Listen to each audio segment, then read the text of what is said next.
Hi, I'm Coach Corey Wayne, and this is my video coaching newsletter. And the topic of today's newsletter is going to be how to start over when you've lost everything. Well, this particular email is from a guy who earlier this year in April, he lost his daughter who was in college to suicide. And then a few months after that, his wife, who had always told him how much she loved him, how they could get through anything together, she blamed him for the suicide of their daughter, left him, is divorcing him. And so you can imagine he's dealing with the grief of the loss of his child, now his wife, the mother of his children. He's got two other kids as well that it seems like they're a little bit older, maybe are already done with college, kind of the way he describes them. So they were kind of almost on the verge of being empty nesters, and so his wife takes it out on him, blames him for it, plus all of the women that she hangs out with, all of her friends.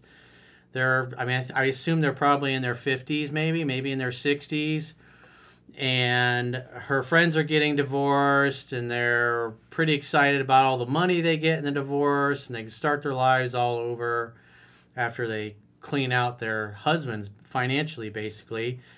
So this guy, they sold the dream house that they had raised their family together, and he packed what stuff he had up in his SUV, and he and his dog are on their way to San Diego to start their life over. He says he feels like he's a college kid that's got nothing, but the difference is that AARP is calling him. And so he's had just one of the worst, most imaginable tragedies happen to him. Loses his daughter, and then on top of that, his ex-wife-to-be now blames him for that. And so she uses that as the reason why she's leaving. And so he's obviously had a lot of dark moments, had a lot of dark thoughts. And then so he kind of goes into detail in the story. He's like, hey, anything you can suggest that would help me get through this would be appreciated. So he says, hello, Corey. I've been listening to your podcast for a few months now, and I want to thank you for all the great advice. I find myself recently single again and in a real quandary about how to move forward in life and wanted to know if you could give me your thoughts. Here's my story. In April of this year, our 19-year-old daughter killed herself during her freshman year of college after returning from spring break with too much work to make up. It was her 5th attempt, and her suicide note said this is what she's been wanting for a long time. I'm trying to make peace with the fact that my little girl just didn't want to live anymore, and if it wasn't for my wife, I might be able to do that. Well, one thing I want to say, having had family members who have taken their lives, my dad's fiance, who had tried to take her life 4 times, from the time she was 21 until I think she was like late 50s when she was successful. Maybe it might have been early 60s. And the one thing that, because my dad, they were engaged, they were going to get married. We just all spent Christmas together. And she was a manic depressive. And so a couple months before she took her life, things were going well with her and my father. She didn't like being on antidepressants and decided to take herself off of them. And then about a month after being off of them, she tried to commit suicide by drinking vials of, it was like the topical anesthesia she did, like permanent makeup. And so it's what they would put on, the face to numb the skin so she could do the permanent makeup, which is kind of like tattooing, I guess you call it. But my dad, she wasn't answering the phones. He goes over to her house. She's in bed. He's like, what are you doing? She's like, I'm having a pity party for myself. And he sees all these empty vials on her nightstand. He's like, what are those? And she basically said she drank all of them. So he called the paramedics. They came out. They pumped her stomach. They put charcoal in it. They committed her for like a week, which put her in a bunch of debt. And because it's very expensive to be in a mental hospital, obviously. And then so she got out, and she was pretty upset and pretty depressed about it, but she got back on her antidepressants. But those things take several weeks to a month to start working. And so we all got together, had Christmas together, myself, my dad, and her daughter. She had her teenage daughter, I believe was 19 at the time. And so I don't believe, because this happened in 2007. I don't think I found out about all of this till after the fact, but in my perspective, it's like we just had Christmas together, celebrated the holidays, but she'd still been planning this.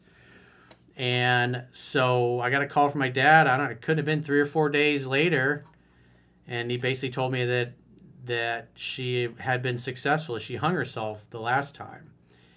And the one thing that, because my dad suffered tremendously, you know, it's the one thing that really brought him peace was he read a book on suicide. I can't remember the name of it. But what gave him peace was he realized that the mentality of his fiance was that she really believed in her heart of hearts that everybody would be better off if she wasn't around, even including her daughter. And so she convinced herself of that because she just didn't have a real high opinion of herself, and she'd suffered with depression her whole life. And so on her 5th attempt at suicide, she was successful. But like I said, her belief was that everybody would be so much better without her around, and that was the justification. And I guess apparently from what the book was that my dad had read, was that's pretty common amongst people that commit suicide. They really truly believe that everybody else they're just a burden on everyone, and life will be so much better for everybody else after the fact, even though it's an incredibly selfish thing to do, and they never think about the consequences and how much they're going to hurt the people that love them, because it's such a shocking, horrible, awful thing. He said, but 2 months after my daughter's death, in 24 years of a loving marriage, she announced she was divorcing me because I caused our daughter's death.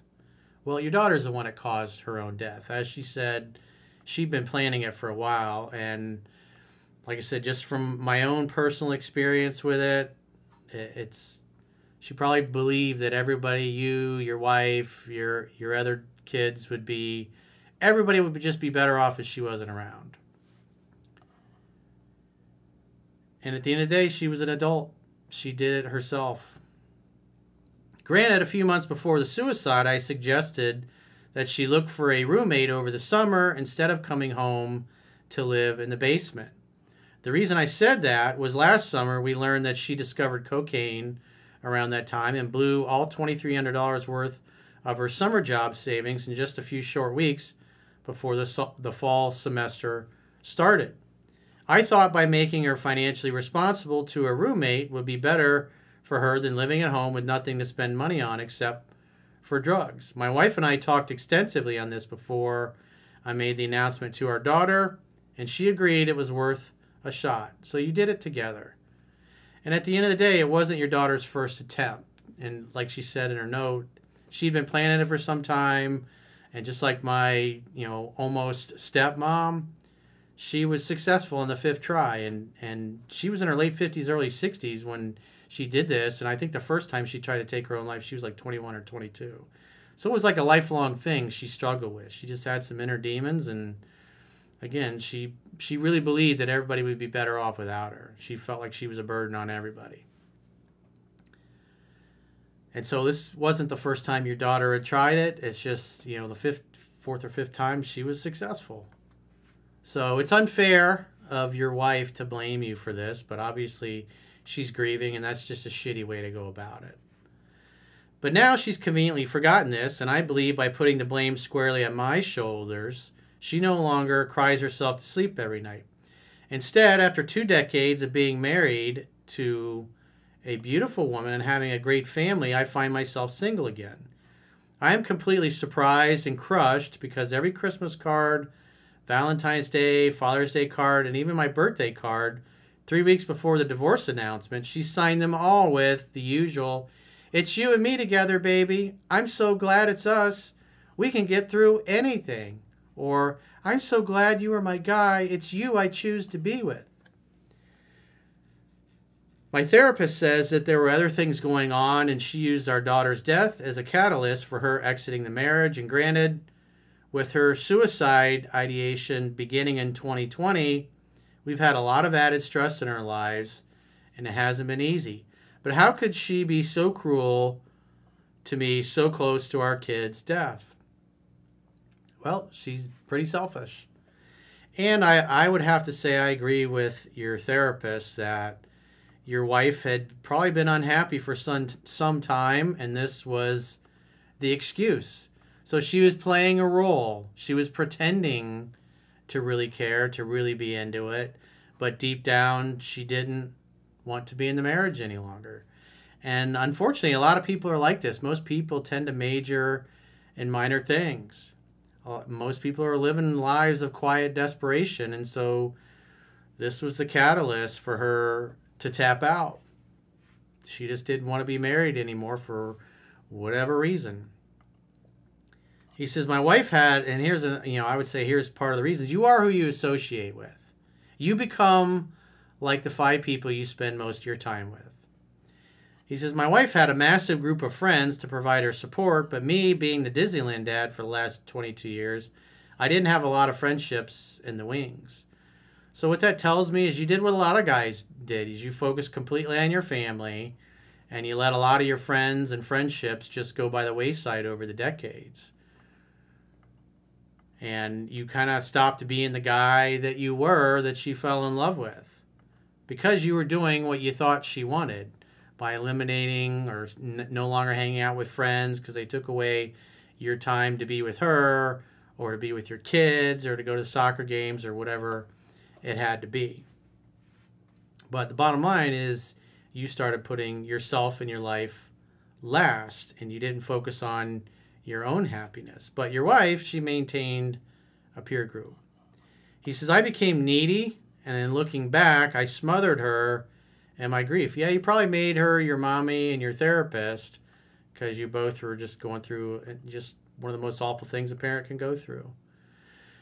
But I also believe that in her circle of friends, divorcing in the later years is beginning to be a trend, since they no longer need someone to pick the kids up from soccer and also stand to gain a pretty significant sum in divorce court after a quarter century of building a life together. So you are who you associate with. And if she's hanging out with a bunch of women who are unhappy in their marriages, and they're all leaving their marriages, and they're cleaning their husbands out financially, and they're gloating about it, and if your ex-wife-to-be was hanging out with them and complaining about things in the marriage, they were probably encouraging her, oh, you should leave that guy. Again, you are who you associate with. That's just what happens in long-term relationships. Multiple decades with the same person. You don't lose yourself in a few days, weeks, or even months. It happens over decades. He says, so here's my quandary. I want my wife back so bad I can't stop thinking about her. Well, you never try to keep somebody that doesn't want to keep you. And quite frankly, your wife did you dirty. The way she treated you after everything you've done for her and the kids is just a shitty thing to do. But it sounds like she's got a bunch of losers for friends.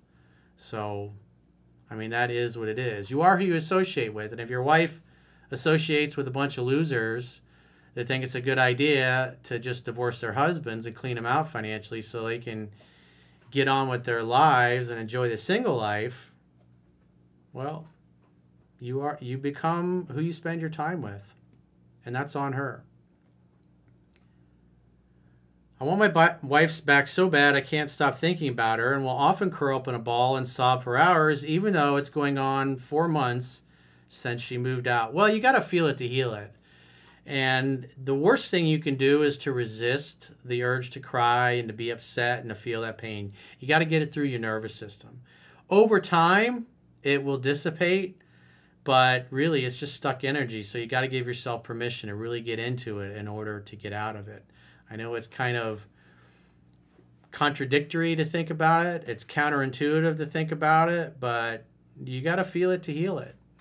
And so whenever you feel the need to curl up into a ball and cry over the loss of your daughter or the loss of your marriage, it's just do it, because it's stuck energy. You got to get it through your nervous system because you'll feel better afterwards. And it's a process. It's not a one-time thing. It's not a light switch. You don't just flip the switch and then all of a sudden you're magically better. It will get better with time, and the more time goes by, but you have to go through it. You have to gut it out because you still have other kids you got to be there for, because that wouldn't be a good example for you to tap out, because then you're kind of validating your other daughter's life choices. And if you think about the pain that you feel over the loss of your daughter, just imagine what that's going to do to your other kids if they lose their dad too. So you have to be the strong one, even though you might not feel like it, even though you might not feel like being strong. You got your other kids to think about and your potential future grandkids to think about. And you got to do it. So, because someday there's going to come a time where you're in a new relationship. You're probably going to be dating a girl who's hotter, who's younger, who's more fun than your wife was. And you're going to have an amazing connection. And then you're going to look back and your ex-wife is going to see how happy you are. And then she's going to be remorseful, because success is the best revenge.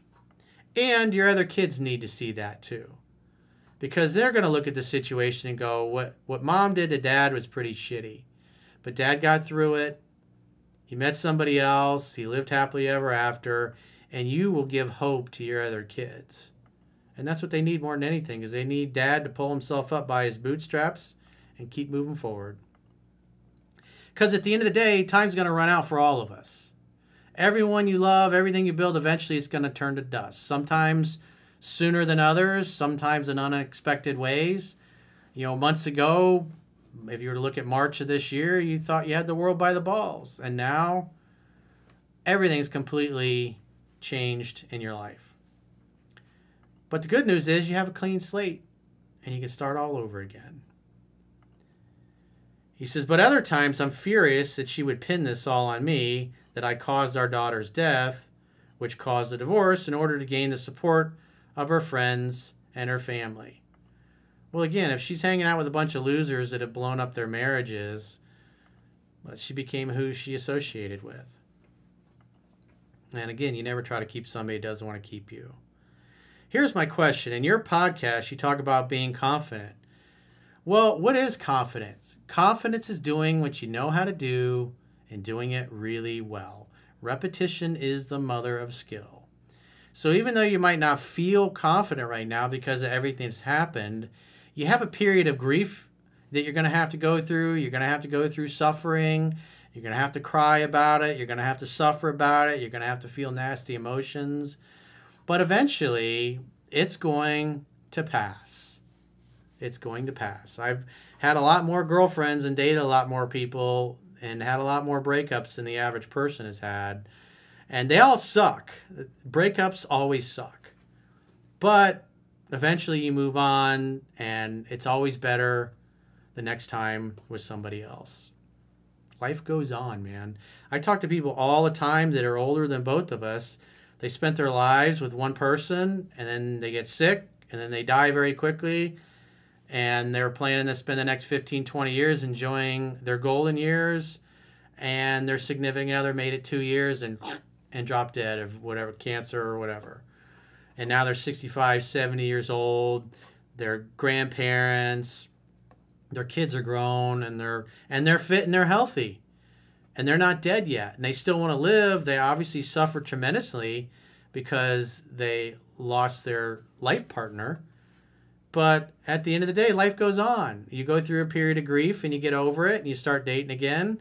And when you start applying what's in the book, it's like you can have a hell of a good time. Because your attraction skills, your pickup skills, your dating skills, your relationship skills are going to be way better than they ever were in the past, back when you were single before you even met your current wife. And if you apply what's in the book, you'll find somebody who's better, who's hotter, who's younger, who's more fun, who has a better attitude than your ex-wife to be. And the way I look at things in life is what happened, happened, and it couldn't have happened any other way. This was the way it was supposed to be. And the only thing you can really do is to learn from it and become stronger for it and commit to get through it and to find love again so you can set a great example for your other kids that are still here. because maybe they're going through a tough time as well, or will go through a tough time in the future. Maybe they'll go through a bad breakup 10 years from now or whatever. Or maybe their spouse will cheat on them or something. Or some tragedy will happen and they'll lose their spouse. And you'll be the guy that can get them through it. And you have to be the guy to get them through it, because you're the only dad that they got. And so, or maybe it's one of your grandkids down the road goes through a really tough time and you have to be there to help them get through it. So you're not just doing this for yourself, you're doing it for your other kids and your future grandkids, because we're men. This is what we do. We persevere. Even when it sucks, even when it looks hopeless, even when life feels like or seems like it's just not worth it to go on. You just have to get up. Each day is a new day. It's like an Etch-a-Sketch. Every morning you shake it, you have a completely blank slate, and you can make it whatever you want. Live one day at a time and make it a masterpiece. I don't know that I'll ever be confident again from these two events. You will, because confidence, again, is really just doing what you know how to do and doing it really well. You're suffering right now because it's still new. You're still shocked that your wife would just do this, but when you look at the people that she hung out with socially, it's kind of not surprising at all. And it's a reaction to the grief, because this is actually pretty common. You have a death or you lose a child. A lot of couples don't stay together after that happens because it's so traumatic. I've come pretty close to throwing in the towel a few times over the summer and had to give away all my guns. Everything I valued in my life is now gone. Well, you still got other kids, so it's not everything's gone. Everything's perspective. Life only has the meanings that we give to the circumstances of our life. And you got other people that are depending on you, so you have to get through it for them, because someday in the future, they're going to need the guy that you're going to become as you get through this difficult time, because they're going to be leaning on you to get them through a difficult time. And if you're not there, who's going to be there to help them? Nobody. So you got to be the dad you need to be, even though it sucks, even though it's unpleasant. Got to keep moving forward. And now I'm starting completely over like a kid out of college, but I'm getting calls from AARP. That's, for those of you that don't know, American Association of Retired Persons. I think that shit starts at like 55 and up, if I'm not mistaken. Or maybe it's 65 and up, I don't know. You seem to know a lot about self-concept and relationships, and what would you do if you were in my shoes? I mean, I know I have to go on for my two other girls. I realize that now. Yeah, you better fucking go on, because they need you more than ever. They need you to be the strong one. They need you to get through this. A leader leads by example. So it sucks what happened to your other daughter, but you can't do anything about that. She made her choice, and she was planning that for a long time.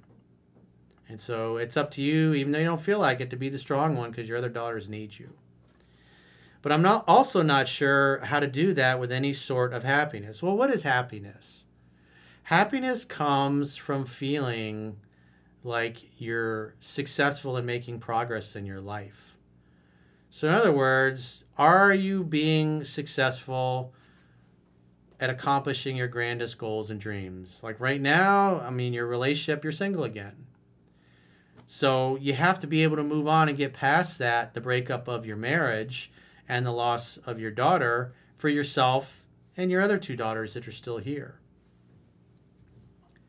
And as you make progress and as time goes by, there will be a time in the coming months where you realize that even though you're suffering, you're not suffering as bad as you have been lately. And so over time, it gets easier. And what you really need to do first and foremost, the number one thing, is you got to get to a happy place. You got to get to a place where you love yourself, you love your life, you're grateful for what you have, you're grateful for the two daughters that you still have, you're grateful for this new opportunity in life, you're grateful that obviously you got a book like mine that can give you the cheat codes to life, so you don't have to work as hard as you did when you were younger to find somebody or to attract somebody. You can take all the guesswork out of it. And in time, as you make progress, as you get better, as you start to go on dates, as you start to get laid again, As you start to get fitter and in shape, you start to establish your life again. You start to make new friendships. You have new places you can go. I mean, literally, you can go wherever you want now. You are a free agent. He said, I've been listening to your episode, How to Find Love Again After a Bad Breakup, where you talk about moving to a new state or even a new country to start over again. I find myself doing that again right now as we sold our dream house, and I'm literally driving to San Diego with my SUV, packed to the ceiling, along with my dog to start all over. Dogs truly are man's best friend. And so you and your best friend are going to San Diego, and there's a lot of hot women in San Diego. There's a lot of hot, younger, hornier women, and the world is full of beta males. So you should feel a tremendous amount of compassion for all the beautiful single ladies that you're going to meet in the coming months and years that are desperate for a strong man who knows how to act attractive consistently. Again, you have the cheat codes. It's a sweet little book that you can read for free on my website. Just subscribe to the email newsletter. So there's a lot of women in San Diego that are going to be dying to meet a guy like you. You're obviously a good dude. You've been a good provider, a good protector. You've been a good dad. It's unfortunate what happened to your daughter, but at the end of the day, that's on her. She made the choice. She told you in her letter. She'd been planning it for a long time. And deep down, if I was a betting man, I would assume that she felt like she was doing you all a favor. Even though you might not feel that way, that's the way she felt. I've been listening to your episode, How to Find Love Again After the Bad Breakup. So he's on his way to San Diego. I'm scared to death, Corey. New city. I'm alone. I don't know a soul. Well, that's exciting. You don't have any history or anything. So the only thing that people are going to know is what you tell them. And nobody needs to know this stuff. Nobody needs to know what happened, where you were at. You can just say that you and your wife split up. You could say after the loss of a child, died unexpectedly, was traumatic, and just looking to find happiness again, looking to enjoy your life again. But quite frankly, people don't really need to know that until they get to know you. They can just know that you were married and you got divorced, and you can save, because it's still fresh. Probably the last thing you want to talk about on a date is losing your daughter to suicide after, on the 4th or 5th try. Because you'll probably break down, and it's a downer. It's, again, you want to hang out, have fun, and hook up. So let's focus on the fun things and the good things. But I do know that I won't be looking for my wife at every intersection or the product aisle, and I'm super lonely. It's like I don't even know where to start looking for a girlfriend, or even if I could. Well, you need to get to a happy place first. Get a place to live. Find a place that you want to live. That when you walk outside your house or your apartment or your condo or your townhouse, whatever it happens to be, that there's plenty of restaurants, plenty of bars, plenty of places to go to do things socially. You want to create a great life for yourself full of fun things. So if you love to golf, join a golf club. If you love boating, join a yacht club. Get a boat. Live near the water. Go where there's lots of people and there's lots of social activities. Go where there's lots of beautiful women, even younger women. Because younger women love older guys that have their shit together. Because so many almost all the dudes their age just don't have their shit together yet. They're looking for real men. And obviously the world has a shortage of them. I've been a great dad and husband, and I don't deserve these cards I've been dealt. Well, that's kind of the way life is. Life is what happens when you're busy making other plans. And it sucks. That's just what's happened has happened. You can't do anything about it. All you can do is control the controllables, which are you got to accept what's happened, and your goal is to build a great life for yourself that you're proud of, that's full of great people that love and enjoy the same things. So when you're not working, go lose yourself in your hobbies and your interests. And you got the best wingman that you could possibly have in your dog. If you're out hanging out with a dog, dogs are great for women coming up to you and wanting to pet and talk to your dog and then talk to you. Because if you got a dog with you, it means you're safe. It means you're approachable. It means that you're able to take care of another living thing. So dogs are great. So you got man's best friend. It's you and your best friend creating and carving out a new life in San Diego. Like I said, first and foremost, you should be looking for a great neighborhood to move to. Maybe you stay at some Airbnbs or some short-term apartments or like an extended stay or something like that until you figure out what part of the city you want to live in. That there's a lot of action, there's a lot of social things, there's a lot of things that you can do for fun in the area that are within walking distance or a short drive in your car. Because if you're happy, if you're smiling, you're going to be attractive and approachable. And you're going to make women feel safe. So that's why the first and foremost, you need to get to a happy place first. Obviously, you're going to have to take time when you're by yourself to feel your pain and get through it. You got to just think of it as stuck energy that's got to move through your nervous system. Another thing that I would suggest that will definitely help you with that is all of the consciousness exercises, stages 1 through 12, which are on the home page on my YouTube channel. If you go to Coach Corey Wayne YouTube channel and you scroll all the way to the bottom, you'll see the consciousness exercises with Dr. Dominic Deanna and Gracie, and you can put those on your big screen TV and do them right in front of your TV as they demonstrate the consciousness exercises. Just do all stages 1 through 12, and that'll really help you with your grief and getting that energy through you and making you feel better. And especially stage 4 is really good for taking your power back and making you feel confident. Like, especially if you're going to go out, you just want to go out and socialize and talk to people in your neighborhood and have a good time. Doing stage 4 is really good because it makes you feel powerful, makes you feel empowered, and that's a good thing to do if you're going to go start doing cold approaches and things of that nature. But first and foremost, get to a happy place, and when you feel good, get outside and spend time in nature, spend time with other human beings, take your dog to the beach, walk along the beach, go where there's cute girls, just get in the habit of saying hello to people and being friendly and practicing your social skills and practicing the things that are in 3% Man. And that will help you. I also suggest that you read Mastering Yourself, which is also in the members area of the website, and you can read that book for free as well.